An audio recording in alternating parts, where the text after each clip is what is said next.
Salut et bienvenue dans cette nouvelle vidéo. Aujourd'hui, je vous propose de découvrir comment mettre en place un système d'abonnement en utilisant le système de paiement PayPal sur notre site.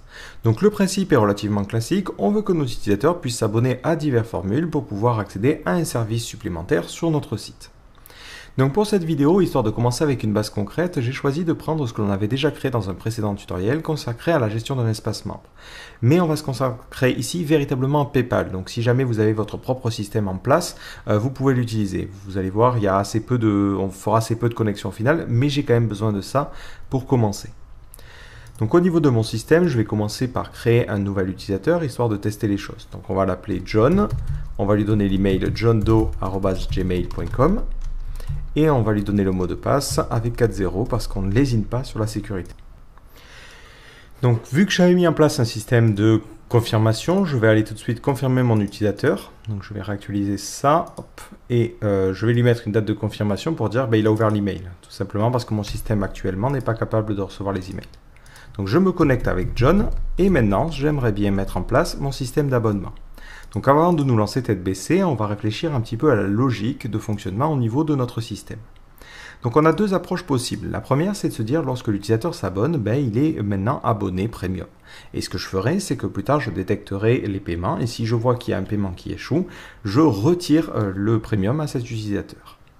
Donc le problème, c'est que si jamais notre serveur venait à ne pas fonctionner pendant un appel de PayPal, l'utilisateur resterait premium à vie. Et ça, c'est pas quelque chose qui est terrible, surtout si le service qu'il utilise vous coûte de l'argent. L'autre approche, c'est de prendre le problème en sens inverse et de se dire, lors du premier paiement, on va considérer que l'utilisateur est premium pour un mois. Un mois plus tard, on recevra une notification de paiement de PayPal et on dira, il a payé maintenant, donc je rallonge sa durée pour un mois. Et ainsi de suite, ainsi de suite. L'avantage, c'est qu'en cas de problème, on va avoir les paiements qui vont s'arrêter pendant une durée et on pourra plus tard les remettre à jour depuis l'API de PayPal. Donc si on voit que notre serveur est down pendant un jour, on peut dire, on va prendre tous les comptes qui étaient censés expirer ce jour-là et on les met à jour. Et de la même façon, s'il y a un oubli ou s'il y a un problème avec notre API à un moment donné, l'utilisateur ne sera pas premium et au pire, il viendra se plaindre et on pourra résoudre le problème. C'est un petit peu plus sécuritaire en termes de business. Donc au niveau de ma structure de base de données, je vais rajouter différents champs. Donc je vais prendre ma table user et je vais créer de nouveaux champs.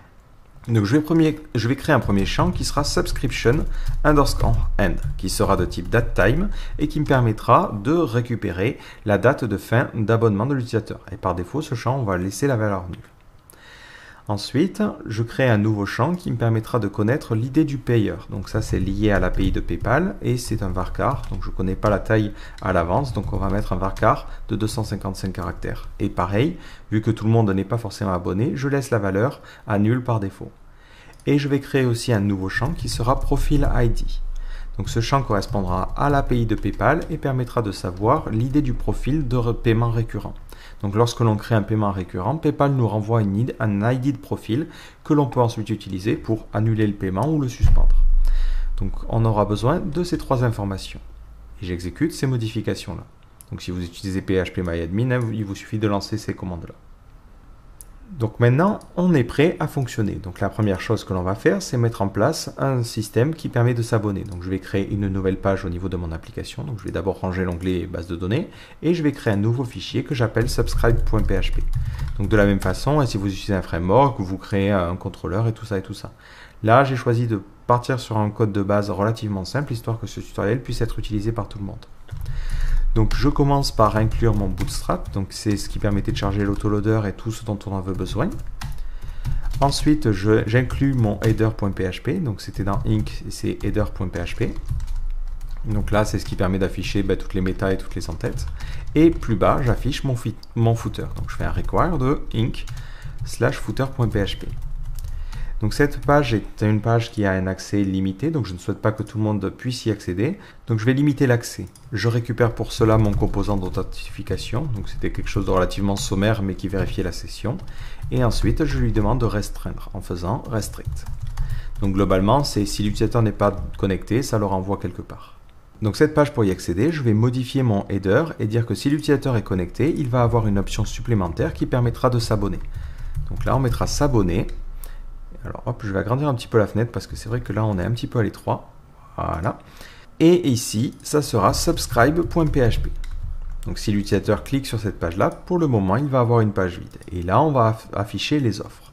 Alors ces offres, pour éviter de se prendre la tête, on va, au niveau de notre classe app.php, se créer une petite fonction qui nous permettra d'obtenir les offres. Donc on est parti, on fait static function get offers. Et ça va, pour l'instant, envoyer un simple tableau, mais on peut imaginer sauvegarder les choses en base de données ou autre. Donc là, on fera un return, un tableau multidimensionnel, et on aura notre première offre. On va mettre un nom à notre offre. Donc là, on va mettre abonnement mensuel. On va mettre un prix. Donc là, on va dire que le prix, par défaut, il est à 10 € pour l'abonnement mensuel. On va mettre un price text qui nous servira à afficher le prix d'une manière un petit peu plus humaine. Donc on va mettre 10 € par mois. Et pour l'instant, ça sera tout. Donc je veux proposer plusieurs offres à mes utilisateurs. Donc je crée 2 éléments dans ce tableau. Un second élément sera pour l'abonnement annuel. Et là, l'abonnement annuel coûtera 100 €. On aura une petite réduction au lieu de 120 €. Et ça sera 100 € par an. Donc au niveau de mon système de souscription, je vais afficher un petit titre pour afficher mon s'abonner. Et en dessous, je vais mettre un petit formulaire qui permettra de s'abonner. Donc au niveau de l'action, ça mènera vers la page courante. La méthode, ça sera un formulaire de type post. Et ensuite, on aura nos différents champs. Donc on aura un bouton qui permettra de soumettre le formulaire. Donc là, on mettra sur le bouton le texte s'abonner. Et on lui mettra la classe BTN et BTN Primary. Tout simplement parce que j'utilise ici Twitter Bootstrap. Et on va avoir besoin de laisser à l'utilisateur le choix au niveau de nos offres. Donc pour cela, on va utiliser un input de type checkbox. Donc je vais faire un UL et un LI. Et on va récupérer les différentes offres. Donc on va faire for each app, get offers, as offer. Et là, on met un for each comme ça et un end for each. Donc je préfère utiliser ça lorsque je mélange du PHP avec de l'HTML. Donc au niveau de notre LI, on va mettre un input de type radio. On va lui mettre un name de type offer. Donc ça veut dire on va choisir le type d'offre. Au niveau de la valeur, donc ça va être l'ID de l'offre en question. Alors moi, j'ai pas véritablement d'ID, mais j'ai des clés dans le tableau. Donc on peut imaginer sauvegarder les offres en base de données. Et dans ce cas-là, ça serait plutôt les ID que l'on utiliserait. Donc là, je choisis un système relativement simple et ça sera tout simplement la clé du tableau que l'on enverra au niveau de ce formulaire-là. Et ensuite, je vais afficher les informations concernant l'offre. Donc je vais afficher le nom de l'offre. Voilà. Je mets un petit tiret et j'affiche le prix de l'offre. Donc j'affiche le prix en version texte, histoire que ça soit lisible par l'utilisateur. Je n'ai pas juste affiché 10. Donc là, ça sera price _ text.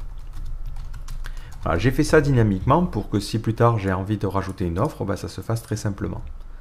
Alors là, il y a un tout petit souci à la ligne 22. Hop, donc dans mon app.php, j'ai oublié un point virgule. Si je réactualise, j'ai maintenant mon système d'offres et je peux choisir de m'abonner mensuellement ou annuellement. Donc on va cliquer sur s'abonner mensuellement. Lorsque je soumets le formulaire, il va falloir que je traite les informations.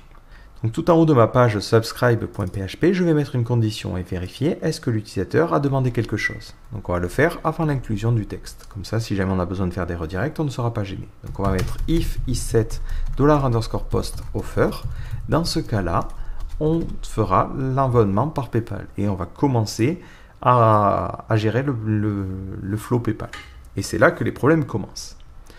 Donc PayPal a refait sa documentation récemment et on a de la chance, elle est plutôt bien faite. Donc j'ai cherché sur Google pour recevoir le paiement et je suis arrivé sur cette page et je suis infoutu de vous dire comment y arriver depuis la sidebar, mais c'est pas grave.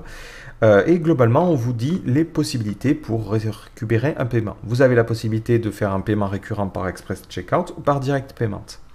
Alors Direct Payment, si vous n'en avez jamais entendu parler, c'est un système qui vous permet d'avoir le formulaire directement sur votre site.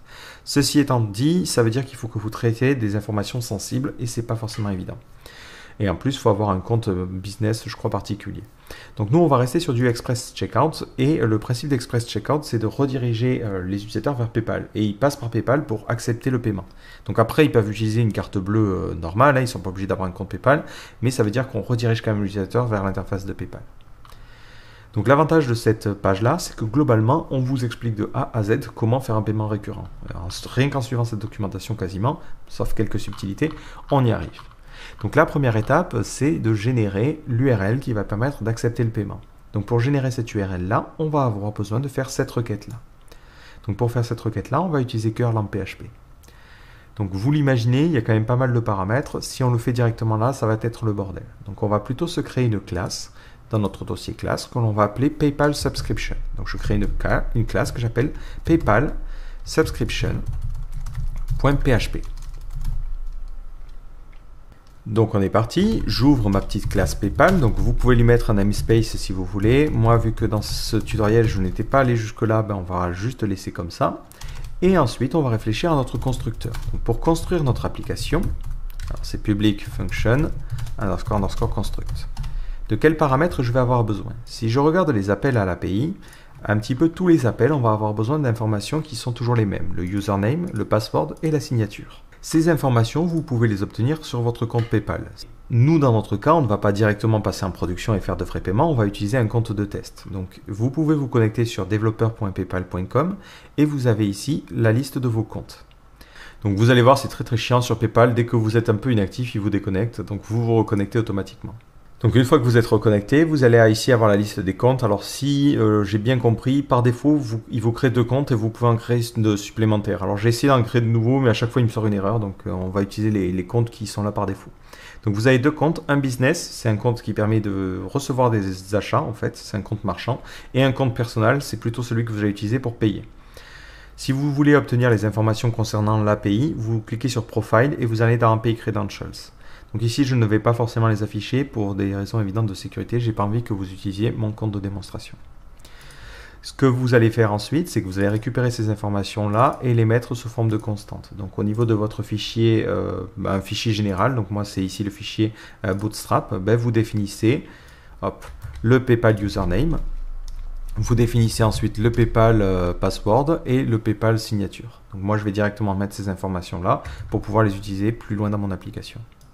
Une fois que c'est fait, donc dans votre constructeur, pour gérer les abonnements, vous allez avoir besoin du username, vous allez avoir besoin du password et vous allez avoir besoin de la signature. Et après, on va aussi lui passer la liste des offres. Donc ces différents champs, on va ensuite les initialiser au niveau de notre classe, c'est-à-dire les sauvegarder au niveau de l'instance. Donc vous pouvez le faire à la main en faisant this username égale username et en déclarant la valeur username en privé, ou si vous utilisez un IDE, vous pouvez faire ça beaucoup plus simplement en initialisant les différents champs. En faisant initialize fields et j'initialise tout ça. Voilà, là je le fais juste automatiquement parce qu'on ne va pas se compliquer, parce que ça n'apporte rien pour cette vidéo-là. Donc maintenant au niveau de mon système d'abonnement ici, je peux directement initialiser mon objet PayPal. Donc je fais PayPal égale new PayPal, je lui envoie le username, password et signature que j'ai défini et je lui envoie la liste des offres. Donc la liste des offres, je peux l'obtenir en faisant get offers. Donc pourquoi je passe à PayPal la liste des offres? Comme ça, ça permettra de vérifier que cet élément-là est bien une offre qui existe. Donc l'ID correspond à quelque chose. Donc ensuite, je vais créer une méthode au niveau de mon objet PayPal qui va permettre de s'abonner. Et cette méthode, ça sera la méthode subscribe. Et elle prendra en paramètre la formule à laquelle je souhaite m'abonner. Donc ici, ça sera la formule qui sera postée. Donc cette fonction n'existe pas et je vais la créer. On est parti, public function subscribe. Ça prendra en paramètre l'offre en question. Donc première chose que je vérifie est-ce que l'offre existe. Donc if isEt offers, donc c'est this offers qui contient la liste des offres. Est-ce que cette clé-là existe? Si elle n'existe pas, donc on va plutôt mettre différent de isEt, je renvoie une exception, new exception, et je vais dire cette offre n'existe pas. Alors le but de ma classe, je ne gère pas du tout les erreurs ici. Je renvoie des exceptions et je vous laisserai, si jamais vous avez des trucs à faire, pour les exceptions, mettre des messages flash ou autre. Là, le but c'est vraiment de se consacrer sur PayPal, donc on ne va pas voir tout ce qu'il y a autour. Dès qu'on aura des erreurs particulières, on renverra des exceptions. Donc maintenant, je dois faire un appel à l'API. Donc je vais prendre ce que j'avais dans la documentation. Donc c'était ici. Donc on va sauvegarder ça. Alors c'est plutôt celle-là, c'est le premier truc. Voilà, dans un commentaire PHP. Et ensuite, on va l'implémenter. Donc on a d'abord le endpoint. Alors le endpoint, vous le remarquez, il y a sandbox dedans. Parce que là, pour l'instant, on a un mode sandbox. Donc, et quand on sera en production, il faudra enlever le sandbox. Alors là, je suis un petit peu embêté. Donc je vais rajouter un paramètre ici qui est sandbox et qui par défaut sera true. Et ce que je vais faire, c'est que si jamais on a sandbox qui est à true, donc if sandbox, et comme ça, ça ne change pas le fonctionnement actuel de mon application et ça me permettra de savoir si je veux utiliser PayPal en mode sandbox ou non. Et cette variable-là, vu qu'on va l'utiliser à plusieurs reprises, je vais le sauvegarder dans une variable. Donc ici, je vais faire this endpoint égale cette URL-là. Par contre, cette URL-là, je ne dois rajouter sandbox point que si on a un mode sandbox. Donc là, je fais une petite concaténation avec du ternaire en disant si sandbox est défini, dans ce cas-là, j'affiche ça. Sinon, je n'affiche rien. Et ça, pour éviter les problèmes, je le mets entre parenthèses. Voilà, comme ça, j'ai l'endpoint. Et cette variable-là, je vais la définir tout en haut. Donc, je vais la mettre en privé. Alors, je suis complètement pas obligé de faire ça. Ceci étant dit, ça me permet ensuite, quand je vais écrire la documentation, d'expliquer directement à quoi correspond telle ou telle variable. D'ailleurs, n'hésitez pas à écrire la documentation à chaque fois. Hop, ici, ça serait comme ça et vous expliqueriez un petit peu comment ça fonctionne. Là, juste pour la lecture de cette vidéo, je ne l'écrirai pas. Histoire de ne pas forcément vous bloquer la vue quand je vais scroller et tout ça. Mais documentez vraiment parce que quand vous revenez sur votre code plus tard, c'est un petit peu le bordel. Donc ici, je suis obligé d'appeler l'API. Donc on est parti, je fais curl égale curl underscore init. J'utilise curl parce que c'est le seul truc qui me permet d'appeler des URL distantes. J'ai besoin d'appeler la méthode en post. Donc ça veut dire que je dois définir des options au niveau de curl. Donc pour cela, j'utilise la méthode curl setOption et je vais définir les options sous forme de tableau, ce qui est beaucoup plus pratique. Ça prend en premier paramètre l'objet de type curl et en second paramètre le tableau d'options. Donc au niveau de ce tableau, je vais préciser que d'abord, je veux taper l'URL. Donc c'est curl opt underscore URL. Je peux directement utiliser la constante, ça sera plus simple. Donc l'URL, ça sera le endpoint que j'ai défini plus haut. Ensuite, je vais préciser que je veux retourner les informations. Je ne veux pas directement les afficher. Par défaut, curl les affiche. C'est un petit peu con, mais c'est comme ça. Ensuite, je vais préciser que je poste les informations. Donc, je mets curl option post et je mets ça à ça ici, ce sont les options minimales de fonctionnement. Donc là, j'ai mis le endpoint, j'ai mis le HTTP, j'ai mis ça. J'ai besoin ensuite de préciser tous ces paramètres-là. Donc là, je vais créer un tableau qui contient les paramètres que je souhaite envoyer au niveau de curl. Donc, on précise d'abord le user. Donc, le user, ça sera le this user. Ensuite, je précise le password. PWD, ça sera this password. Je précise la signature. Donc ça, c'est les constantes que l'on avait créées au début. Ça sera this signature. Donc là, poum, on a fait ça, on a fait ça, on a fait ça. La méthode, ça sera setExpressCheckout. Méthode. Donc là, hein, vous voyez, c'est très très simple. On ne fait que de traduire en fait ce que l'on avait vu dans la documentation. On a la version de l'API. Donc la version, ça sera actuellement la 86. Donc c'est la version à l'heure à laquelle je parle. Mais ça a tendance à évoluer au fur et à mesure. Hein. Voilà. Et après, on a des informations concernant le paiement. Donc, pour l'instant, on va juste recopier les informations qu'ils nous ont données en exemple. Et ensuite, on va voir un petit peu ce que l'on peut préciser en supplément. Donc là, ils mettent Fitness Membership. Alors nous, dans notre cas, hop, on va créer une variable qui contient l'offre en question, l'offre qui a été sélectionnée par l'utilisateur. Donc on va créer une variable offer. Et le billing description, ça sera offer name, le nom de l'offre à laquelle l'utilisateur souhaite souscrire. Voilà. Et après, on a besoin de l'URL d'annulation. Donc c'est si jamais l'utilisateur clique sur annuler le paiement, il sera redirigé vers cette URL-là. Donc globalement, c'est une URL qui ne recevra aucun paramètre et qui devra se contenter de dire vous avez annulé votre paiement ou n'importe quoi. Donc là, je vais laisser le truc par défaut, mais il faudrait mettre une URL par défaut. Alors nous, allez, on va plutôt renvoyer l'utilisateur vers cette page-là. Et return URL, donc ça c'est l'URL super importante, c'est l'URL vers lequel l'utilisateur va être renvoyé avec le token qui permettra de faire le paiement. Donc là, on va créer un nouveau fichier que l'on va appeler process.php et c'est ce fichier-là qui recevra le paiement. Donc maintenant que nos données sont prêtes, on peut les envoyer. Donc au niveau des options de curl, on fait curl opt underscore post fields. Alors là, il ne m'auto-complète pas parce qu'il voit une erreur. Et dans post fields, on doit lui passer les différents paramètres sous forme d'URL. Donc là, on peut utiliser la fonction http underscore build query. Ça convertit un tableau sous forme d'URL.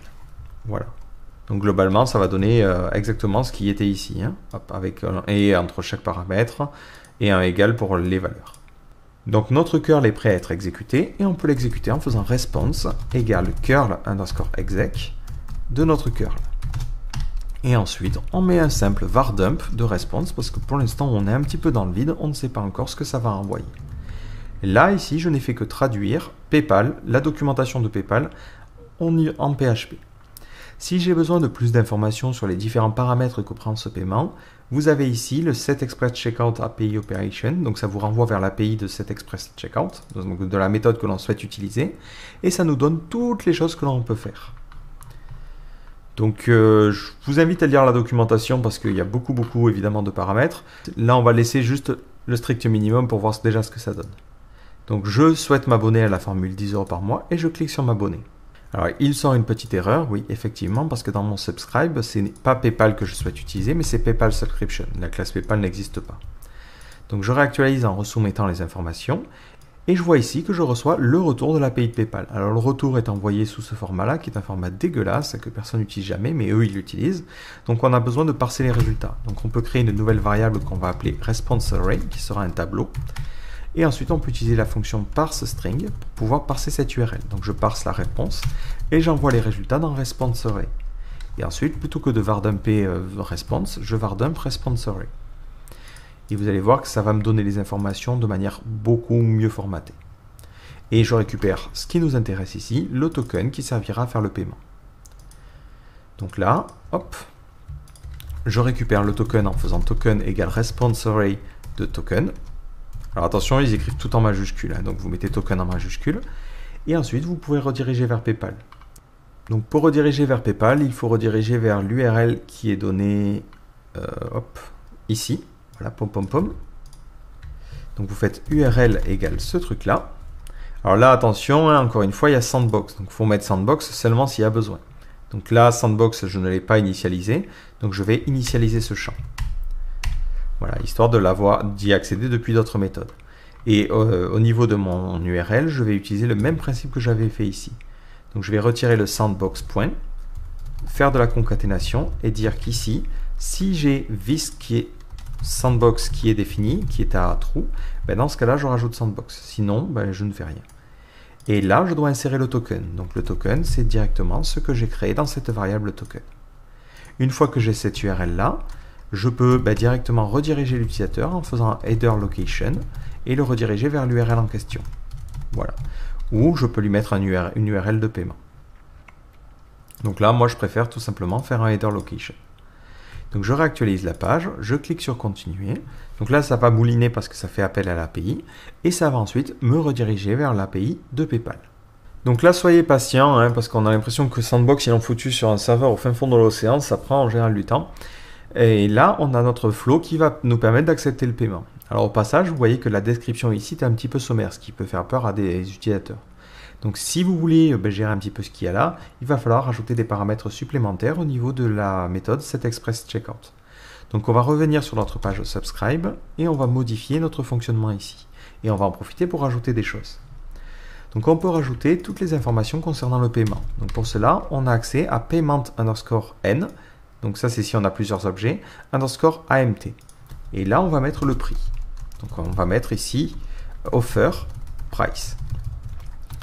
Et on va compliquer les choses, on va s'imaginer que l'on a une taxe. Donc là on peut rajouter taxe AMT. Et la taxe ça sera de 20% fois 0,2. On peut aussi rajouter le currency code, c'est-à-dire dans quelle monnaie l'utilisateur va devoir payer. Donc tout ça, c'est véritablement un titre indicatif, parce qu'après, une fois que l'utilisateur a accepté, on peut vraiment prélever ce que l'on veut. Mais c'est vrai que c'est toujours intéressant d'avoir sur cette page d'acceptation un rappel de combien il va payer. Donc on a mis le currency code, on a mis le taxe AMT. Donc l'AMT doit représenter le total, et on a aussi une autre clé qui est l'item AMT. Donc un item coûte en fait 10 €, mais le total c'est 10 € plus la TVA.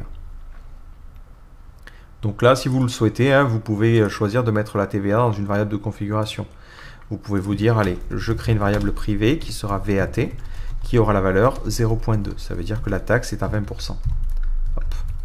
Ou après, plus tard, vous pouvez carrément faire quelque chose qui la devinera. Là, c'est vraiment à vous de voir, je ne veux pas forcément vous influencer. On va rester simple ici parce que, bon, sinon, à force de complexifier les choses, on va se retrouver avec un truc qui aura absolument aucun sens. Enfin, le dernier paramètre qui peut être utile, c'est tout simplement la possibilité de mettre un champ custom que vous pourrez récupérer plus tard. Donc nous, on va en avoir besoin tout simplement pour se souvenir de l'offre qui a été sélectionnée. Parce que quand on sera renvoyé sur la page de paiement, on ne saura plus du tout qu'est-ce qui avait été sélectionné avant. Donc là, on fait offer. Hop, on a besoin juste de l'ID, donc c'est post, donc c'est offer.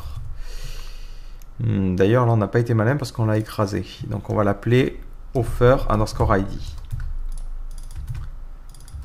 Voilà, je pense que c'est tout. Et dans ce champ personnalisé, on mettra l'ID de l'offre. Voilà, donc globalement, on a fait un petit peu tout ce dont on avait besoin. Et maintenant, je peux me réabonner. Donc là, il affiche le récapitulatif normalement. Alors, c'est l'API de Sandbox, elle bug complètement. Mais vous devriez avoir 10 € et les informations affichées en dessous. Vous mettez donc votre login et votre mot de passe. Donc, c'est les informations qui correspondent à votre compte de Sandbox. Vous vous connectez. Vous attendez pendant une demi-heure. Donc, vous récupérez les informations, on vous remontre les informations de paiement et vous validez et continuez. Donc, automatiquement, il va vous renvoyer vers la page process.php avec ce fameux token qui vous permettra d'obtenir le paiement de l'utilisateur. Donc, maintenant, on a besoin de créer cette page-là. Alors, ce token, normalement, il valide 3 heures. Donc, ça devrait vous laisser assez de temps pour pouvoir tester les choses. Donc, je crée un nouveau fichier process.php. Et à l'intérieur de ce fichier, on va mettre un petit peu les mêmes conditions que l'on avait tout à l'heure. Donc, c'est-à-dire qu'on va inclure le bootstrap et on va restreindre l'utilisateur. Donc là, hop, on fait ça. Ensuite, on initialise notre objet PayPal. Donc là, on va reprendre le même chose en fait, parce qu'on va avoir besoin de gérer l'inscription de l'utilisateur. Voilà. Et on va vérifier si le paiement est valide. Et on va vérifier les informations. Donc, on fait PayPal et on va appeler une méthode get checkout detail. Et on lui passera en paramètre le token, $_get token. Alors c'est passé cette fois-ci en minuscule, parce qu'ils ne sont pas à une approximation près. Voilà. Donc pour l'instant, cette méthode n'existe pas et je vais aller la créer. Donc au niveau de mon système, je vais cacher ça, et on va appeler la méthode public function get checkout detail. Alors hop, je me souviens déjà plus comment je l'ai appelé. Et ça prendra en paramètre donc le token. Et ça récupérera les informations concernant le paiement. Donc globalement, ça va être un petit peu la même chose que ce que l'on a fait plus haut. Donc là, on va reprendre tout ce que l'on a écrit jusqu'ici. Et on va changer quelques petits trucs. Donc la liste des offres, on s'en fout. Dans curl, on va envoyer le user, le password, la signature. La méthode, ça sera get express checkout detail. Voilà. La version, ça sera toujours la même chose. Ça, on s'en fout. En fait, on se fout de tout. Et la seule chose qu'on va envoyer, c'est le token. Et le token, ça sera le token que l'on a ici. Ensuite, je définis les différentes options de curl. C'est toujours la même chose. Je fais la réponse et je reçois la réponse. Donc au passage, vous voyez que ça, je le fais à 2 reprises. Et là, je suis en train de me répéter pas mal. Donc ça serait pas mal de créer une petite méthode pour se simplifier les choses. Donc je vais créer une méthode, public function, que je vais appeler NVP. Alors, pourquoi je l'appelle NVP? Tout simplement parce que ça permet de faire un appel à NVP, ce truc-là. Et je vais recopier tout ce qu'on en avait jusqu'à ici. Hop. Donc tout ce bloc-là, c'est un bloc qui se répète. Donc là, je le mets à cet endroit-là. Donc je fais un curl. Au niveau des données, je ne vais conserver que les données qui vont être communes partout. Donc c'est le user, password, signature et version. Tout le reste changera suivant les cas. Donc je vais dire que cette fonction prendra paramètre un tableau d'options qui sera les options que je souhaite envoyer à l'API. Et par défaut, c'est un tableau vide. Ensuite, lorsque je fais un HTTP build query, je vais faire un HTTP build query de la fusion des données avec les données qui sont passées en option. Donc là, je vais faire data égale array underscore merge. Je fusionne mon tableau d'options par défaut avec le tableau d'options qui serait passé en paramètre. Ensuite, c'est ce que j'envoie à l'API. Je fais un response array. Je fais un parse string et je return directement le response array. Donc là, j'ai juste copié la logique. L'avantage, c'est que c'est maintenant beaucoup plus simple de faire un appel à l'API. Ici, je n'ai plus besoin de faire un curl. J'utilise seulement les données qui vont être particulières. Donc ici, user, password, signature, je n'en ai pas besoin. Tout ça, c'est ce qui va changer. Je n'ai pas besoin de m'embêter à faire un curl. Je n'ai pas besoin de faire le traitement des options. Et je peux faire directement response égale this nvp et je lui passe en paramètre les options supplémentaires. Voilà. Et après, je récupère le token en faisant response. Alors d'ailleurs, parfois, je n'aurai pas le token. Si jamais j'envoie des informations qui sont incorrectes, par exemple, ici, j'envoie un prix qui n'est pas bon, hop, le token n'existera pas. Donc dans ce cas-là, il faut que je gère le cas. Je vais mettre if différent de i7 response token. Donc si je n'ai pas cette information-là, je renvoie une exception. Et dans l'exception, je vais mettre au niveau du message ce que je reçois dans la réponse. Donc en général, le message d'erreur se trouve dans une clé qui s'appelle long message 0. Voilà, histoire d'avoir un retour si jamais un problème a eu lieu. Donc là, je vais laisser la valeur complètement pétée ici. Dans ma fonction getExpressCheckout, j'ai besoin juste de la méthode et du token. Je n'ai pas besoin de m'embêter à faire tout le reste. Je peux simplement faire un response égale visNVP. Donc on voit ici ce refactoring nous permet véritablement d'aller plus vite. Voilà. Et à la fin, je fais un coup de vardump de la réponse pour voir un petit peu ce que j'obtiens en paramètres. Donc si je réactualise ma page, je vois au niveau de mon système que je récupère les informations concernant le paiement. Si je vais au passage sur ma page subscribe, donc ici je vais réouvrir un nouvel onglet et je vais aller sur subscribe.php. Donc j'ai une erreur à la ligne 6, alors process.php à la ligne 6. Oui, parce que c'est pas process que je vais appeler, mais c'est subscribe.php. Si j'essaie de m'abonner à l'offre à 10 €, je vois que cette fois-ci, j'ai bien une erreur qui a été renvoyée. PayPal me renvoyait une erreur de ce type-là parce que le montant que j'ai choisi ne correspond pas. On voit ici, j'ai choisi de mettre un montant qui n'est pas égal à la somme de ces deux trucs. Voilà, c'était juste pour vous montrer le système d'exception. Et l'avantage, c'est que vu que je renvoie l'erreur de PayPal, ça me permet de comprendre ce qui s'est mal passé. Donc on revient à notre système de process. Donc là, on a récupéré le paiement. Dans ce paiement, il y a plusieurs choses qui nous intéressent. On a d'abord le ACK qui a success. Ça veut dire que l'utilisateur a bien accepté les informations. On a ensuite le paiement de 0 custom qui contient la clé qui a été passée en paramètre, qui nous permettra de savoir l'offre qu'a choisi l'utilisateur. Globalement, personnellement, je n'ai besoin que de ces informations-là. Je ne vais pas me baser sur les autres informations parce que je ne leur fais pas confiance. Un autre détail important, c'est ici, vous avez aussi la possibilité de récupérer custom à cet endroit-là. Pourquoi je le récupère ici? Tout simplement parce que si vous allez sur la documentation du setExpressCheckout et que vous cherchez custom, donc pas ce truc-là, mais directement la clé custom, on vous dit que c'est déprécié. Donc vu que c'est déprécié au niveau du set, j'imagine que ça risque d'être déprécié au niveau du get. Donc moi je vais plutôt me baser sur la clé directement du paiement, qui elle n'est pas dépréciée. Donc là je vais récupérer l'offre. Donc on va faire $offer underscore ID égale response, et dans la réponse je récupère ça. Ensuite, je récupère l'offre qui correspond. Donc c'est grâce à visOffers et je récupère l'offre qui correspond à l'ID. Au passage, je peux mettre exactement la même condition qu'au-dessus. C'est que l'utilisateur a souhaité s'abonner à une offre qui n'existe pas. De la même manière, je peux ici aussi vérifier est-ce que l'ACK est faux. Si l'ACK est faux, je renverrai une exception.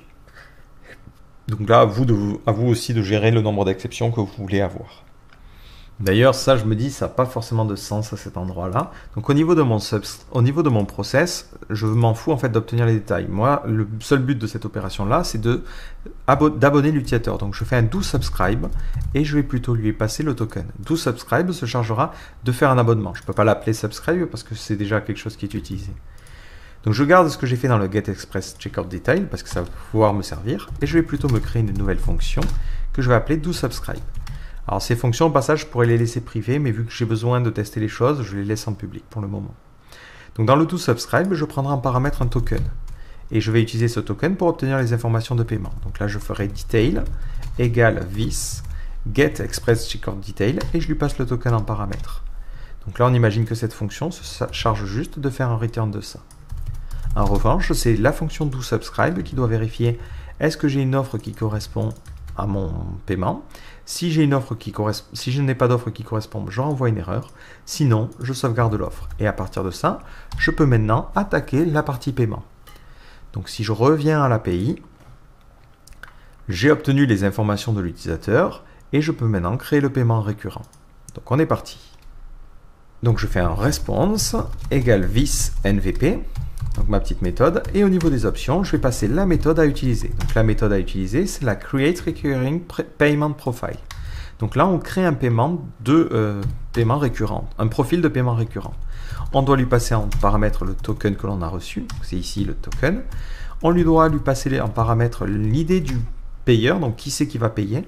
Donc c'est ce qu'on nous renvoie dans l'URL à cet endroit-là, mais c'est ce que l'on récupère aussi au niveau de notre payment detail. Si je cherche Payer ID, je la récupère à cet endroit-là. Donc moi, je vais préférer toujours utiliser, enfin, je fais pas trop confiance à l'URL, je fais plutôt confiance au retour de PayPal. Donc je récupère ça dans les détails. Ensuite, je dois lui passer une description. C'est la description du produit ou de l'abonnement. Donc là, c'est très très important. Cette description doit correspondre à la description que l'on avait définie au moment de l'acceptation. Donc là, heureusement pour nous, on avait pensé les choses, on avait mis dans l'offre. Plutôt pratique. On précise le total. Donc le total, ben, encore une fois, c'est pratique parce qu'on l'a déjà. Donc là, ça va être le total sans la TVA. Et ensuite, on peut préciser la TVA que l'on rajoute par-dessus, qui est le prix multiplié par 0.2, notre TVA. Après, on doit préciser la billing période, donc c'est à quelle fréquence on doit prélever l'utilisateur. Donc ça peut être day, month, year. Donc nous, ça va dépendre de l'offre. Donc ce qu'on va faire, c'est qu'on va, au niveau de notre app.php, dans notre définition des offres, on va rajouter la période. On va dire que la période ici, c'est month pour ce cas-là. Donc ça, c'est ce qu'attend PayPal. Et ici, la période, c'est year dans ce cas-là. Year avec un Y majuscule. Maintenant, je peux utiliser cette information à cet endroit-là. Donc, ce sera l'offer et la période demandée. Donc, ensuite, on a le billing frequency. Donc, le billing frequency permet de dire à quelle fréquence on va prélever. Si vous mettez ici 1, ça veut dire on prélève tous les mois. Si vous mettez 3, ça prélèvera tous les 3 mois ou tous les 3 ans. Nous, c'est plutôt simple, c'est tous les mois. Ensuite, on va mettre le currency code. Donc, ça, c'est important parce qu'on veut que l'utilisateur paye en euros. On peut préciser aussi notre pays si vous avez besoin, donc vous pouvez mettre le country code pour dire que vous recevez les paiements en France. Bon, après, c'est juste pour que l'utilisateur ait plus de détails. On peut préciser le nombre de tentatives de paiement qu'il va y avoir. Donc là, on va préciser qu'on veut 3 tentatives. Au bout de 3, on va considérer que le paiement est annulé. Vous avez aussi la possibilité de préciser des informations concernant la période de décès. Donc là, je vous copie-colle directement ça, parce qu'on ne va pas l'utiliser aujourd'hui.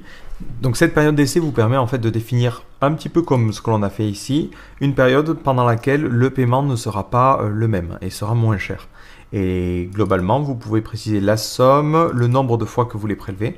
Donc là, par exemple, ça veut dire tu laisses un cycle se faire gratuitement et ce cycle, c'est 1 mois. Donc le premier mois sera gratuit. Voilà, donc si jamais vous avez besoin de le faire, vous pouvez le faire. Donc ensuite, un autre truc important, c'est à quel moment vous allez prélever l'argent. Donc là, vous avez Profile Start Date qui vous permet de dire à quel moment vous voulez commencer. Et là, ça doit être une date au format GMT. Alors ça, c'est très important. Si vous utilisez la fonction date va vous renvoyer la date, mais dans votre fuseau horaire. Lui s'attend vraiment à avoir une date au format, enfin dans le fuseau GMT. Donc on utilise ici la fonction GMT date et on lui envoie la date au format Y-M-D. On doit mettre T pour dire qu'on va préciser la période en heures, minutes et secondes. Et ensuite on précise qu'on est dans le fuseau Z. Voilà. Donc là, pour prélever dans un mois, on doit lui passer en second paramètre la date de prélèvement. Donc on va l'appeler start. Donc cette date, pour la créer, on va utiliser les date time, on ne va pas se prendre la tête. Donc je crée un nouveau date time. Hop. Donc ça sera la date du jour. Ce date time, je le mets entre parenthèses parce que directement, je vais lui ajouter une période. Et là, la période, je suis embêté parce que c'est soit un an, soit un mois suivant suivant la périodicité, donc suivant ça. Donc là, juste avant, je vais recréer une variable qui sera la période. Donc si jamais on a demandé une offre mensuelle, donc si la période c'est month, dans ce cas-là, mon date intervalle, ça sera un new date interval pour une période d'1 mois. Donc une période d'1 mois, c'est P1M. Si j'ai demandé une période de 1 an, ça sera new date interval et ça sera P1Y. Donc là, au niveau de ma date du jour, je rajoute ma période. Voilà. Et c'est cette date-là que j'utiliserai. Donc cette date-là, j'ai besoin de l'avoir au format timestamp. Donc là, je peux directement utiliser la méthode getTimestamp. Donc dans ce cas-là, je me fous complètement du fuseau horaire parce que vu que j'utilise un timestamp à la fin, ça me donne un format qui est unique, le nombre de secondes écoulées depuis une certaine date. Donc là, vu que je ne prélève l'utilisateur que dans un mois, j'ai besoin de faire un prélèvement initial. Donc pour cela, j'utilise le init AMT, qui sera le prélèvement initial, et ça sera le prix de mon offre multiplié par 1.2. Donc tout ça, ce n'est pas des choses que je sors de mon chapeau, c'est tout simplement des choses qui sortent de la documentation. Encore une fois, c'est bien foutu parce qu'il y a des liens partout. C'est vous cliquez là et on vous sort une longue page avec toutes les options. Donc je me suis farci un petit peu tout ça, mais voilà ce que j'en ai un petit peu extrait. Alors vous pouvez vous dire pourquoi utiliser la période de démo si je peux dire bon ben je ne prélève pas l'utilisateur au début et je le prélèverai dans un mois. Tout simplement, si ensuite dans son compte PayPal il regarde les informations concernant ses paiements récurrents, si vous précisez une période de démonstration, même à 0, il la voit. Donc ça permet d'avoir plus d'informations aussi au niveau de PayPal si jamais il souhaite avoir plus d'informations sur le profil de paiement. Donc là, une fois que l'on va faire cette requête-là, on va vérifier est-ce que ACK est défini. Donc if response ACK égale success, ça veut dire que tout s'est bien déroulé. Si tout s'est bien déroulé, ben dans ce cas-là, on fera un traitement. Sinon, ben quelque chose ne s'est pas déroulé correctement et je peux renvoyer une exception.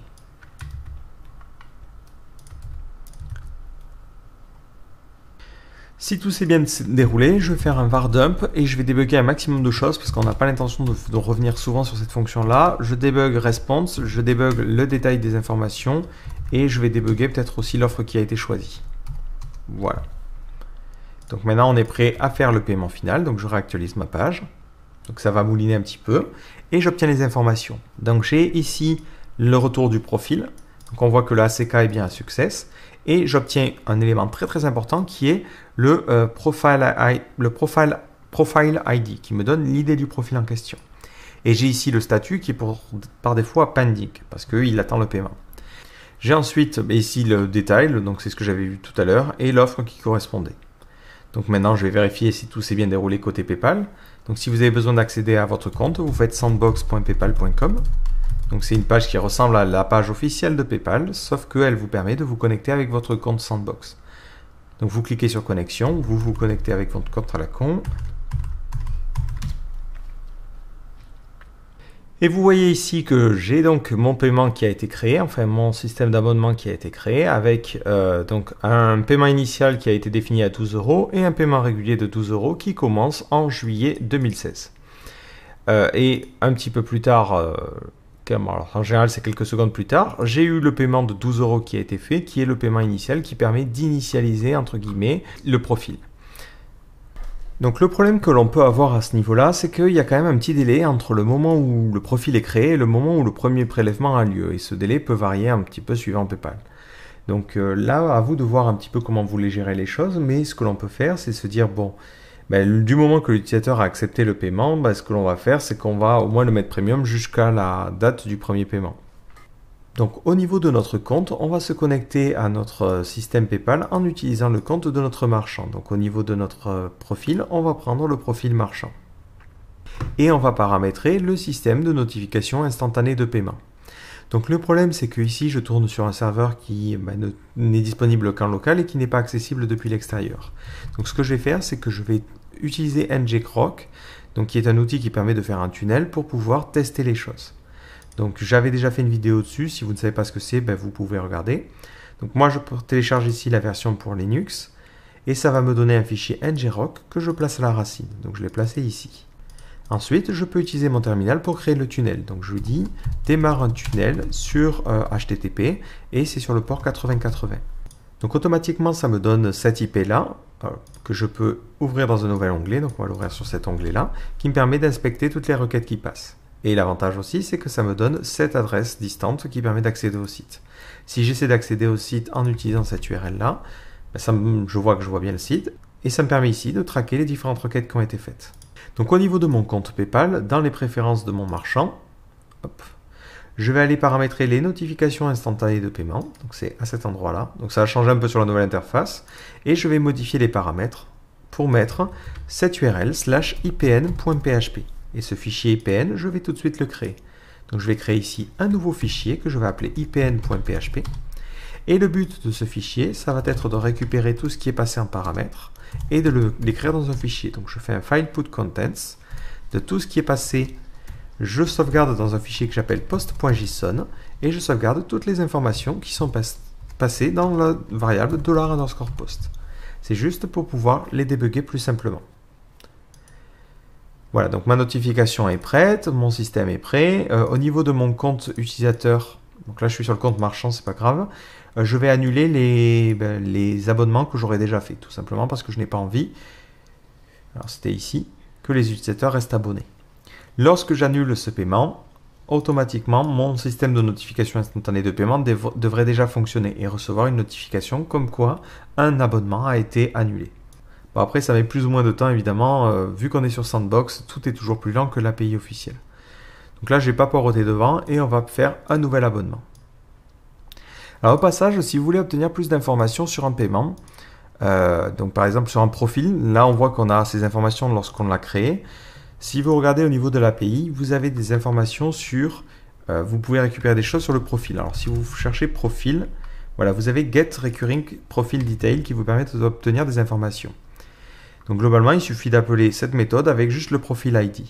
Donc ce qu'on va faire, c'est qu'on va se créer cette méthode-là. Bon, de toute façon, elle nous sera utile plus tard, mais pour pouvoir aussi voir les informations et dans quel état sont les informations au moment où on les récupère. Donc on fait un public function do, alors ça sera get profile detail et ça prendra en paramètre le profil underscore ID. Donc là, on fait un coup de vis, on appelle NVP en lui passant la méthode que l'on souhaite appeler. Donc ça sera cette méthode-là. On doit lui passer le profil ID. Alors je ne sais plus s'il y a un underscore ou pas. Non, tout attaché. Donc profil ID et on lui passe le profil ID. Et ensuite, on fait un return de la réponse. Et on peut même ne pas s'embêter, faire un return de ce truc-là. Pourquoi je fais ça? Tout simplement parce que dans la partie do subscribe, lorsque l'on a fini de s'abonner, hop, tout à la fin, dans le cas où il y a bien un succès, dans la response, je récupère le profile ID. C'est ce que j'avais, hop, ici.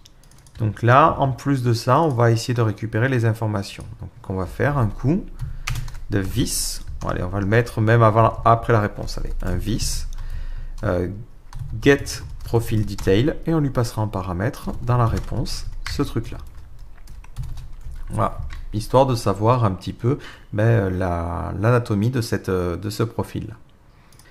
Donc pendant que je parlais, évidemment, le système de paiement a bien annulé. Donc on voit que l'IPN est fonctionnel. Donc dans ipn.php, donc c'est l'avantage aussi d'utiliser ngrok, je vois toutes les requêtes passées et on voit ce que me renvoie PayPal.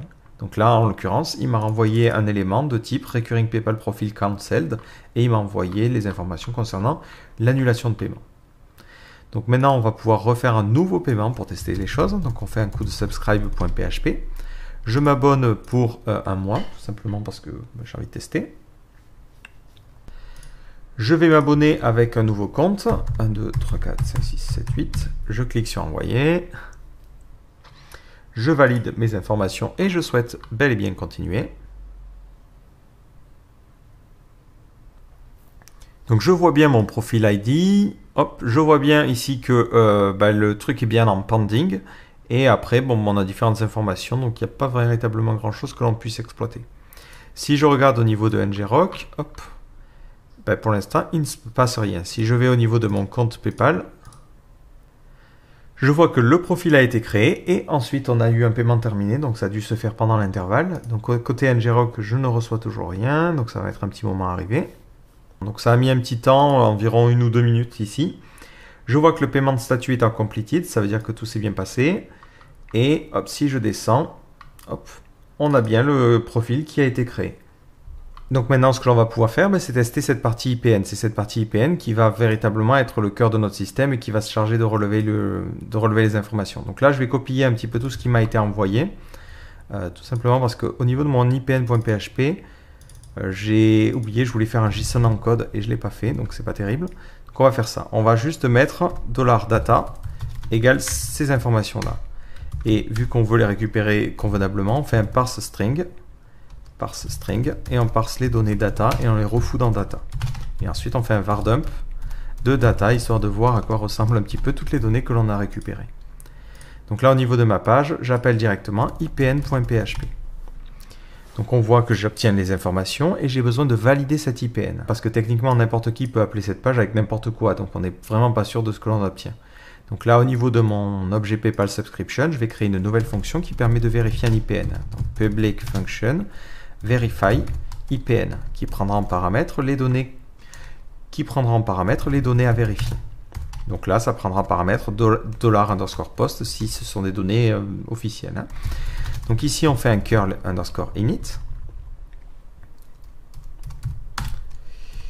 Ensuite, on définit différentes options. Donc là, je les définis sous forme de tableau. Alors, je ne réutilise pas le NVP de tout à l'heure parce que ça va être une URL différente que l'on va appeler. Donc je vous la copie-colle directement. Donc c'est cette URL là, donc c'est sandbox.paypal.com. Donc le sandbox, il faut le mettre seulement si on est dans l'environnement de développement. Donc là c'est vis-sandbox et c'est des doubles quotes.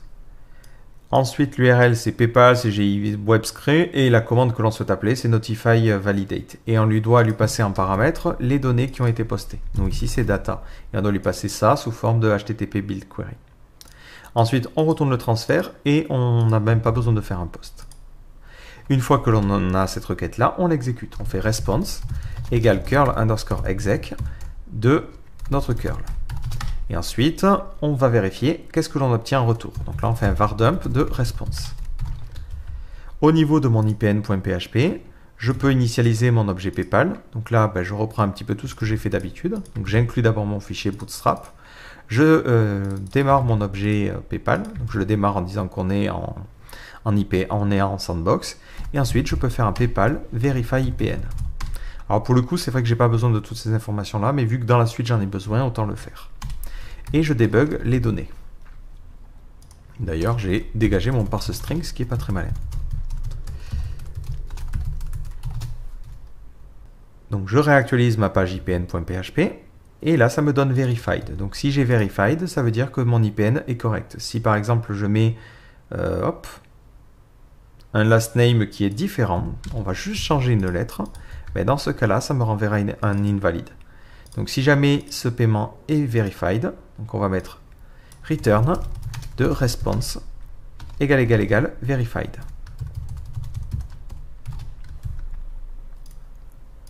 Voilà, et hop. Comme ça, ça nous permet de vérifier. Donc on va mettre if si c'est vérifié. Dans ce cas-là, on va pouvoir continuer la suite de l'exécution de notre script. Et je vais revardumper data parce que je me souviens déjà plus de ce qu'il y avait. Voilà, et ici je remets buyer, sinon on ne va pas aller loin. Si maintenant je réactualise, le système est vérifié et je réobtiens les informations. Donc au niveau de ces informations, j'ai le payer_id. Donc ça c'était l'idée du payeur. Par contre, je suis un petit peu embêté parce qu'avec le payer_id, je ne peux pas obtenir grand-chose. Moi, ce dont j'ai besoin, c'est d'obtenir le profil qui correspond. Et là, je me suis un petit peu bloqué. En fait, ce qu'il va falloir faire, c'est lorsqu'un utilisateur paye, lorsque l'on abonne l'utilisateur, on va sauvegarder en base de données à la fois son payer ID et son profil ID. Comme ça, on pourra les récupérer plus tard. Donc, je vais passer en second paramètre de cette fonction une connexion à notre base de données. Donc ici, je vais faire db égale app get database. Alors, pour ceux qui sont étrangers à ce code-là, le get database ne faisait qu'initialiser un objet qui servait, entre guillemets, de décorateur, entre guillemets, pour PDO. Mais derrière, c'est des requêtes PDO classiques. Donc, je passe ce paramètre à la fonction doSubscribe. Donc, cette fonction, je vais avoir besoin de la modifier. Et ici, je vais lui passer un paramètre, l'accès à la base de données. Lorsqu'il y a bien un succès qui a été fait, je vais pouvoir mettre à jour l'utilisateur. Donc, je fais db. Et d'ailleurs, je me dis que j'ai aussi besoin de l'ID de l'utilisateur. Donc, on va passer un second paramètre UserID, en fait, UserID, et un troisième paramètre, la connexion à la base de données. Donc, dans cette base de données, on va faire une requête SQL en faisant un update users. Je vais définir la payer ID pour cet utilisateur et je vais dire que ça sera ce que j'aurai récupéré. Je vais aussi définir le profil _ID de l'utilisateur et je vais le faire pour l'utilisateur qui correspond à ce qui est passé en paramètre. Donc là, ça fait une requête préparée et je dois lui passer les différentes options. Donc le payer ID, c'est quelque chose que je récupère sur le détail du paiement. Donc là, hop, je vais aller à la ligne pour plus de clarté. Donc ça sera detail et je récupère le payer ID. Ensuite, j'ai besoin de récupérer le profil ID. C'est quelque chose que je récupère sur la deuxième réponse lorsque j'appelle le create recurring profile et c'est profile ID. Et le user ID, c'est ce qui est passé en paramètre. Voilà, donc là, comme ça, mon utilisateur va récupérer ces informations-là et ça sera stocké définitivement. Après, je n'ai plus besoin de faire de var dump ou quoi que ce soit. Au niveau de mon maintenant process.php, j'ai besoin de lui passer en second paramètre le user ID. Le user ID, je peux le récupérer directement depuis la session. Donc là, c'est propre à mon système, mais vous pouvez évidemment adapter au vôtre. Donc maintenant, on va ouvrir la partie base de données. on va actualiser et on va réessayer les choses. Donc pour que ça fonctionne correctement, au niveau de mon compte, je vais annuler ce paiement récurrent. Donc je fais un créer, je vais sur la partie paiement récurrent et je fais un coup d'annulation. Je me rends encore sur la page subscribe.php et on va faire un dernier abonnement pour tester les choses. Donc normalement c'est le dernier qu'on aura besoin de faire, on pourra après se baser sur ce système là pour le reste. Juste au passage, je vérifie que l'IPN, on va faire un file get put content. Voilà, on va réessayer notre file put content. On va sauvegarder dans post.json les informations qui ont été postées en faisant un JSON encode de $_post.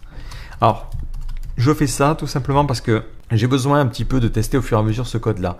Et si jamais je suis obligé à chaque fois de faire un IPN, c'est très chiant. Donc là, l'avantage, c'est que j'aurai un fichier JSON qui me servira à faire mes tests au calme.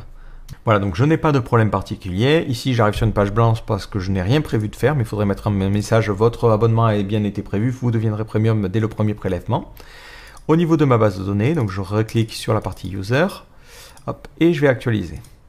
Si je regarde à droite, je vois que j'obtiens le Payer ID et le Profile ID. L'avantage, c'est que maintenant, je peux revenir sur mon post.json. Hop. Je vais reformater un petit peu tout ça. Donc là, pour l'instant, c'est juste l'annulation, tout simplement parce qu'il faut attendre un petit moment, histoire que l'API soit informée du fonctionnement. Ceci étant dit, j'ai déjà les informations dont j'ai besoin. Au niveau de mon IPN, je peux continuer le temps que ça notifie. Donc au niveau des données que je reçois, je récupère le Payer ID. Donc je fais data, alors ça sera Payer_ID égale data de Payer ID. Je crois que c'est tout attaché ou pas. Je vais regarder le post.json. Non, c'est pas tout attaché. Payer_ID. Ensuite, je fais appel à ma base de données pour récupérer les informations. Donc ici, je fais un $db égale app get database. Je vais récupérer le profil qui correspond. Donc je fais un coup de db query. Je vais sélectionner juste tout. Je vais sélectionner juste le profil _ID from users where Payer_ID égale point d'interrogation. Alors ici, je ne peux pas utiliser la session. On pourrait se dire, mais pourquoi tu n'utilises pas l'ID de l'utilisateur? Tout simplement parce que l'IPN, c'est quelque chose que le serveur de PayPal va appeler. Donc ce n'est pas quelque chose où la session de l'utilisateur est présente. Et là, je lui passe en paramètre le Payer ID. Et ensuite, je fais un fetch pour récupérer les informations. Et ces informations, je vais les sauvegarder dans une variable que je vais appeler user. Donc là, automatiquement, j'obtiens le profil ID en faisant user profil ID. Maintenant que j'ai cette information, je peux lui demander d'obtenir des informations. Donc je peux utiliser mon objet PayPal et lui demander d'avoir des détails sur le profil en question. Et pour l'instant, je vais simplement dumper ces informations-là. Donc on va appeler ça details, ça sera ça, et je dump ce petit truc-là. Donc côté ngrok, j'ai eu la notification instantanée de paiement, ce qui veut dire que côté post.json, ça a dû se mettre à jour, donc je reformate convenablement. Et au niveau de mon IPN.php, là où j'ai décidé de faire mes tests pour le moment, je ne vais pas m'embêter à faire ce truc-là. Je vais faire directement un file get contents de post.json, et ça, je JSON décode. Je fais $data égale JSON décode de ce truc-là. Voilà, encore une fois, c'est juste pour les besoins de la démonstration. Donc maintenant, je réactualise ma page. Alors, c'est pas process, on va pas aller loin parce que ce token est déjà utilisé, mais c'est ipn.php. Et vu que c'est un JSON, on ne récupère plus les clés sous forme de tableau associatif, mais sous forme d'objet, parce qu'un JSON est converti en objet depuis PHP. En plus, c'est mieux, c'est plus clair au niveau de la manière d'écrire les choses. Donc maintenant, je récupère les informations concernant le profil, et ce qui m'intéresse surtout, c'est la date de prochain paiement. Donc si je cherche date, je vois que j'ai la date à laquelle ça commence, et j'ai surtout le next billing date. Donc c'est cette information-là que je vais utiliser pour savoir quand est-ce que l'abonnement se finit. L'abonnement se finit au moment de cette date-là. Donc là, ici, je vais créer une variable subscription _end, et ça sera cette clé-là. Donc là, je vais utiliser directement un datetime parce que c'est un format bizarre et le datetime, lui, c'est le gérer. Donc je récupère les informations sous ce format-là. Et on va y aller pas à pas, on va débugger au fur et à mesure. Voilà, je tiens vraiment à vous montrer tout ça parce que c'est important pour bien comprendre l'exécution du script. Donc ça me donne la date qui est le 28 donc du mois prochain et ça me donne à 10 heures. Juste si on compare avec l'information que l'on obtient en clair,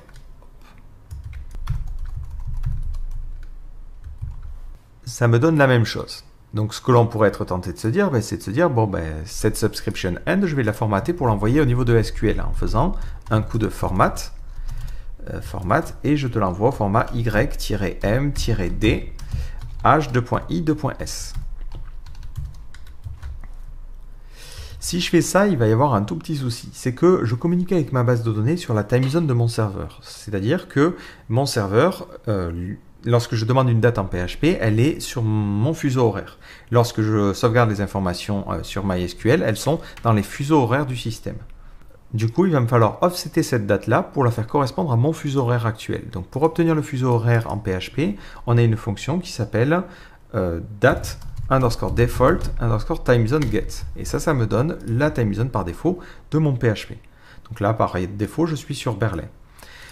Donc l'avantage, c'est que vu que j'utilise un datetime ici, ce datetime, je peux lui changer son fuseau horaire. Donc là, on va garder cette date-là. Donc pour changer le fuseau, on fait subscription end, set time zone, et on lui passe en paramètre une time zone, qui doit être un objet de type datetime time zone. Donc cet objet, je vais le créer juste avant. Donc je vais faire time zone égale new datetime time zone. Et je vais lui passer en paramètre une zone. Donc ça peut être UTC, GMT ou autre. Donc moi, je vais directement réutiliser la date que je récupérais grâce à la time zone que je récupérais grâce à la fonction PHP. Et après, je peux définir ma time zone ici. Donc je fais juste en sorte que la date que je récupère depuis PayPal, qui est dans une time zone qui est la time zone UTC, je crois, qui est la time zone 0, je la transfère dans ma time zone courante. Comme ça, lorsque je formate la date, ça correspond bien à ce que j'ai. Donc il est environ 13 heures au moment à l'heure à laquelle j'enregistre cette vidéo-là. Donc si je réactualise, ça me montre bien que la date de prochain prélèvement aura lieu à 12 heures. Donc c'est forcément, il prend un petit peu en dessous. Donc maintenant, c'est cette date-là que je peux sauvegarder au niveau de ma base de données. Et je peux même rajouter une heure ou rajouter du temps si j'ai envie, juste pour pouvoir prendre le cas où ça met un petit temps. Donc là, après, vous gérez un petit peu ça comme vous voulez. Nous, on va être exact, mais sinon, vous pouvez utiliser les intervalles. Donc là, on va mettre à jour notre utilisateur. Donc un petit peu comme on l'avait fait au niveau de notre abonnement. Donc c'était dans la partie PayPal Subscription. Je ne sais pas pourquoi je passe mon temps à fermer cette classe-là, mais on update notre utilisateur. Hop. Donc c'est DB, query, c'est update user, set payer ID. Donc ça, on s'en fout. Profil ID, on s'en fout. Et on dit où l'ID est égal à l'ID de l'utilisateur. L'ID de l'utilisateur, c'est ce qu'on peut récupérer à cet endroit-là ici. Donc là, je le récupère aussi. Et on avait dit qu'on allait mettre à jour le subscription end. Donc ça va être ce champ-là.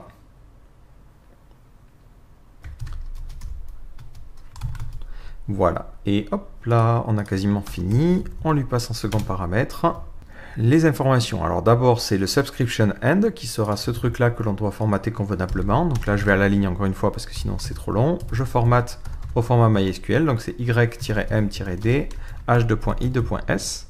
Et ensuite, je choisis l'ID utilisateur, c'est user ID. Voilà. Et après, je peux mettre un message pour dire que ça s'est bien passé, si jamais après je débug les choses. Mais globalement, c'est tout ce dont j'ai besoin. Donc on va sauvegarder et on va faire un essai. J'essaie de réactualiser cette page-là. Donc c'est la page avec la notification qui a été gardée en mémoire. Et si je regarde au niveau de ma partie base de données, hop, mon utilisateur va maintenant être abonné pour au moins un mois. Ce qui me reste à faire, c'est maintenant vérifier si l'utilisateur peut s'abonner sur la page subscribe. Donc lorsque je me rends sur subscribe.php, je vais vérifier, hop, c'est subscribe.php, je vais vérifier est-ce que l'utilisateur est déjà abonné ou non. Alors le problème c'est qu'en session je gardais les informations, donc c'est des informations qui sont maintenant périmées. Donc je vais refaire une requête SQL pour récupérer la liste des informations concernant l'utilisateur. Donc je fais appel à ma base de données que je n'ai pas pour le moment accessible. Donc je fais db égale app get database. Je vais sélectionner toutes les informations concernant l'utilisateur au cas où j'en ai besoin. Donc je fais db query select everything hop, from users where user where id égale l'id de l'utilisateur. Donc ça sera ce que j'ai en session. Donc c'est session hot et je récupère l'ID. Et ensuite, je fais un fetch parce que je souhaite quand même récupérer les informations de la base de données. Donc ensuite, j'ai besoin de récupérer la date de fin d'abonnement. Donc c'est subscription end. Subscription underscore end. Cette date-là, je l'ai au format MySQL et moi, je vais du coup la transformer en datetime. Donc je fais end égale new datetime et je lui passe en paramètre ce que j'ai récupéré au niveau de MySQL. Maintenant, au niveau de ma page, pour savoir si un utilisateur est premium ou non, mais il me suffit de faire un test en disant si la date de fin d'abonnement est supérieure à la date du jour, donc un new datetime tout simplement, ben dans ce cas-là, l'utilisateur est premium et on va lui afficher ben bravo, tu as accès à un truc super secret ou je ne sais quoi. Sinon, ben tu as encore l'occasion de te réabonner. Un diff. Et maintenant, à cet endroit-là, je peux mettre H1. Bravo, vous êtes premium. Alors si vous avez créé une classe pour représenter votre utilisateur, vous pouvez vous créer une méthode isPremium qui ferait cette condition-là à la volée. Ça serait beaucoup plus pratique. Si maintenant j'essaie de réactualiser la page Bravo, ben je vois que l'utilisateur est bien premium. Donc là, on a mis en place ce système-là. Il nous reste une dernière chose à faire, c'est donner la possibilité à l'utilisateur d'arrêter son abonnement. Donc là, on va créer un nouveau paragraphe et on va mettre un bouton. Donc on va imaginer que c'est un bouton de type Danger où on va permettre à l'utilisateur d'arrêter son abonnement. Donc là, on redirigera vers la même page en cours avec un paramètre cancel qui sera égal à 1. Donc pareil, mieux vaudrait séparer ça dans des fichiers séparés ou des actions séparées dans des contrôleurs, mais là, vu que je suis encore sur du code assez procédural, vu que je vous rends le tutoriel accessible, je fais comme ça pour le moment. Et là, on va mettre se désabonner. Alors attention, même si l'utilisateur se désabonne, ça annule juste le paiement. Mais par contre, il reste abonné pendant la durée précise. Et d'ailleurs, ici, si vous voulez mettre quand est-ce que le compte se termine, on va mettre votre compte se termine le... Et là, on formate la date. Donc, on fait end. Bon, on va la formater un petit peu à l'arrache. On va mettre d/m/y. Et allez, on précise les heures, minutes, au cas où ça peut être utile pour l'utilisateur. Si maintenant j'actualise, voilà, il se termine le 28 juillet. Et on peut même mettre une information pour dire que son abonnement est encore actif en mettant votre abonnement est actif. Alors l'abonnement est actif si tout simplement l'utilisateur a un profil ID. Donc on va mettre if user profil underscore ID. Un diff. Donc là par défaut il a un profil ID qui a une valeur particulière, donc l'abonnement est actif. Il clique sur se désabonner et du coup on doit gérer le désabonnement. Donc pour gérer le désabonnement, on va utiliser ici une petite condition. Donc le PayPal, on va l'initialiser en dehors de cette condition-là parce qu'on peut en avoir besoin à plusieurs endroits. Et on va dire si on demande de cancel, dans ce cas-là, on va appeler sur PayPal une méthode qui va s'appeler unsubscribe. Et on va lui passer en paramètre les informations sur l'ID de l'utilisateur, sur son profil ID. Et ça, hop, on va du coup le monter au-dessus. Donc l'outil de désabonnement ne doit être accessible que si son compte est évidemment actif. Donc le unsubscribe n'existe pas, je vais ensuite le créer. Donc là je crée une nouvelle fonction, public function unsubscribe, qui prendra en paramètre le profile underscore ID. Donc là vous allez le voir, c'est l'une des méthodes les plus simples à créer. On n'a qu'un seul appel à l'API à faire. Et c'est encore via NVP. Donc on fait response, hop là, response égale this NVP. On lui passe en paramètre la méthode que l'on souhaite appeler. Donc la méthode que l'on souhaite appeler, c'est Manage Recurring Payment Profile Statut. Ensuite, on lui passe en paramètre le profil ID, qui sera ce qui est passé donc en paramètre de la fonction, et l'action que l'on souhaite effectuer. Donc on a plusieurs actions possibles. On peut par exemple suspendre un paiement pour pouvoir le reprendre plus tard, ou cancel un paiement dans le cas où on veut tout bonnement l'annuler. Si jamais on ne rencontre pas de souci, donc c'est-à-dire que si response a une clé ACK qui est égale à success, dans ce cas-là, tout s'est bien passé. Donc c'est success, on peut return true. Hop, hop, hop. Sinon, c'est qu'il y a une erreur, et dans ce cas-là, on utilise notre fameux throw pour renvoyer le message d'erreur qu'il y a pu y avoir. Et après, on peut capturer l'erreur en fonction. Donc au niveau de mon système, si jamais tout s'est bien passé, je peux écrire le script juste à l'après parce qu'aucune exception n'a été relevée, ben je peux faire une petite requête pour mettre à jour mon utilisateur. Donc là, je fais un simple db query. Donc je vais reprendre ce qui est écrit ici. Et je fais un update. J'update users et je vais set son profil ID, set profile underscore ID égale nul. Tout simplement parce que l'utilisateur n'a plus de profil actif associé. Et je ne fais pas ça sur tous les utilisateurs, mais seulement sur l'utilisateur en question. Voilà. Donc maintenant, hop, je réactualise ma page en demandant l'annulation du paiement. Le bouton annuler se désabonner reste visible, tout simplement parce que ben là, ça met un jour en base, mais derrière, après, il voit toujours le profile ID. Ceci étant dit, si je réactualise la page, je vois que maintenant l'utilisateur peut se réabonner. Et automatiquement, il y a une annulation de paiement. Côté ngrok, j'ai reçu une notification comme quoi, ici, il y avait un profil qui était annulé. Donc au passage, au niveau de mon système maintenant ipn.php, je peux retirer ce JSON hop, et dire directement que les datas, c'est ce qui a été posté. Donc au passage, vous n'avez pas forcément envie de lancer cet IPN tout le temps, vous allez le lancer que dans deux cas. En tout cas, moi c'est mon cas, c'est seulement s'il y a des paiements qui sont complétés. Donc dans le cas d'un paiement initial, vous avez cette clé-là qui est un completed. Sinon, vous avez un autre, dans le cas d'un renouvellement, hop, je vais vous montrer à quoi ça ressemble parce que malheureusement là, à moins d'attendre un mois ou même une journée, c'est pas possible. Hop. Un paiement récurrent ressemble à ça. C'est un TXN type de type, hop, il va pas me le montrer forcément. Voilà, de type recurring payment et vous obtenez une clé qui est payment statut qui vous permet de dire que ça a été confirmé. Donc c'est seulement lorsqu'il y a un compte confirmé que ça vous intéresse. Donc là,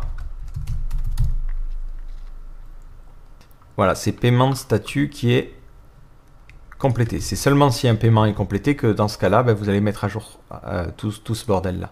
Donc là, vous allez mettre if data payment statut est égal à completed ou que data de payment, alors c'est initial payment statut qui est égal à compléter. Il n'y a que ces deux cas qui vous intéressent.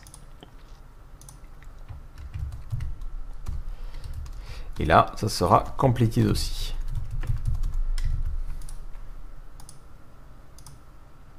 Enfin, vous voyez que l'utilisateur a la possibilité de se réabonner, ce qui est effectivement bizarre. Si je regarde au niveau de ma base de données, hop, donc je vais regarder mon utilisateur ici. Donc si je réactualise ma base, hop, la subscription end s'est remis à la date du jour. Pourquoi? Parce que vu que j'ai pas mis ces conditions sur l'état de complétion, quand il a reçu cet IPN qui est annulé, dans cet IPN, il s'est dit, bon, ben, cet IPN est bien vérifié, ça fonctionne correctement.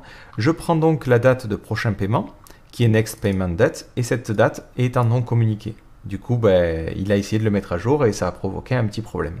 Parce que non communiqué, il ne le connaît pas, et donc ça fait la date du jour.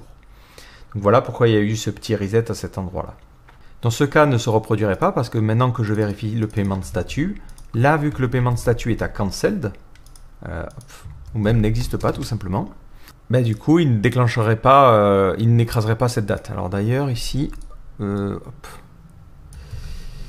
Voilà, faudrait plutôt mettre des conditions. Ça serait i7, ce truc-là. Hop. Et ce truc-là, bon là, c'est juste pour éviter de se taper des notices index non définies.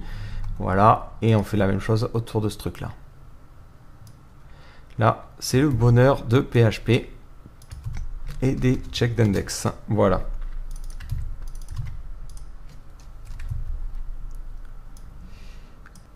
Donc là, au niveau de ma base de données, hein, si je veux bien faire les choses, il suffit de remettre l'utilisateur comme abonné jusqu'en juillet. Hop.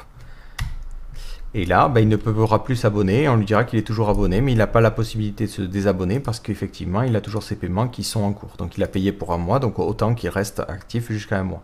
Dans un mois, on ne recevra aucune notification parce qu'il a décidé d'annuler son paiement. Si j'essaie de me connecter avec mon compte, 1, 2, 3, 4, 5, 6, 7, 8, je verrai que cet profil de paiement récurrent a bel et bien été annulé pour cet utilisateur en question. Donc voilà globalement comment gérer le système de paiement. Donc évidemment après il vous reste beaucoup de choses à faire en termes d'interface et pour présenter convenablement les informations auprès de l'utilisateur, mais je voulais véritablement me consacrer sur la partie interaction avec PayPal. Donc qu'est-ce qu'il faut retenir sur les méthodes que l'on a créées? On va refaire un petit tour. Donc on a fait d'abord un petit helper pour appeler les méthodes MVP. Lorsque l'on souhaite abonner l'utilisateur, on va utiliser Express Checkout pour générer une URL pour que l'utilisateur puisse accepter ou non l'offre qu'on lui propose. Ensuite, on sera redirigé vers une page avec un token. Grâce à ce token, on va pouvoir récupérer les informations sur la transaction qui a été demandée et ensuite utiliser la méthode Create Recurring Profile pour pouvoir créer un profil de paiement récurrent. Ce profil de paiement récurrent, on peut lui passer tout un tas d'options suivant comment on veut gérer notre facturation. Donc nous, on a simplement dit qu'on facturait une fois par mois dans un mois avec un paiement initial à 12 €. Ensuite, on va configurer le système d'IPN de PayPal pour pouvoir recevoir des informations lorsqu'un paiement a été effectué. Lorsqu'un paiement a été effectué, automatiquement, on va mettre à jour les informations du compte utilisateur et modifier sa date de dernière souscription. Lorsque l'on recevra un nouveau paiement, on mettra à jour cette date encore et encore au fur et à mesure. Donc nous ici on a choisi une solution un petit peu de simplicité en se basant sur la date de prochain paiement. C'est cette date qui nous permet de savoir jusqu'à quand le forfait de l'utilisateur est valable. Après on pourrait faire des choses un petit peu plus complexes en sauvegardant notamment l'offre de l'utilisateur et en se basant sur cette offre pour renouveler le compte. De la même façon, lorsque l'on reçoit un paiement, donc je vous mettrai le JSON dans les sources si vous en avez besoin. Mais ce que je vous conseille de faire, c'est sauvegarder chaque paiement dans votre base de données. Tout simplement parce que si l'utilisateur veut avoir une facture, ça peut être plus simple de récupérer directement les informations que vous avez en base de données plutôt que de devoir taper l'API pour obtenir la liste des paiements qui ont été faits par rapport à un profil. Donc notamment, ce que vous allez devoir sauvegarder, c'est le TXCNID qui est le numéro de transaction. Vous pouvez sauvegarder le TXCN type, mais si vous avez besoin de plus d'informations, donc au niveau de l'API, vous cherchez API NVP PayPal. Hop. Voilà, donc c'est l'API référence. Donc vous allez retrouver toutes les méthodes dont on a parlé donc pour Express Checkout. Et si vous cherchez Transaction Detail, hop. Voilà, si vous voulez avoir les détails d'une transaction. Donc dans cette méthode, on voit que les informations qui nous sont demandées, c'est le Transaction ID. Donc vraiment au niveau de votre base, si vous voulez plus tard générer des factures pour vos utilisateurs ou récupérer des informations, l'information principale que vous allez sauvegarder en base, c'est les différentes transactions. C'est cet ID-là. Comme ça, plus tard, si vous voulez savoir où en est cette transaction ou autre, vous pouvez taper l'API au pire pour récupérer les informations. Toutes les autres, vous pouvez évidemment aussi les sauvegarder, ça vous évitera de taper l'API au moindre problème. Mais voilà, vraiment, c'est le point clé et évidemment aussi le Payer ID si besoin ou autre. Donc voilà globalement pour l'utilisation du système de souscription de PayPal. Donc globalement, ce qu'il faut retenir, c'est que le principal truc un petit peu chiant, c'est d'être capable de détecter l'état de l'abonnement. Donc nous, on a choisi la solution qui est de se dire, on renouvelle l'abonnement au fur et à mesure, mais après, vous pouvez avoir un avis différent et prendre les choses d'une manière différente. Comme on l'a vu, vous pourriez choisir de vous dire, l'utilisateur est abonné de manière illimitée et lorsque je détecte une annulation de paiement, donc lorsque je détecte ce type d'événement, j'annule le paiement, j'annule l'abonnement. Donc c'est véritablement à vous de voir les choses. Ceci étant dit, je voulais vous montrer véritablement les différents points d'entrée de l'API pour que vous puissiez un petit peu être plus à l'aise avec ce système-là. Donc j'espère que cette vidéo vous aura permis d'y voir plus clair sur la création de système d'abonnement et je vous donne rendez-vous dans une prochaine vidéo.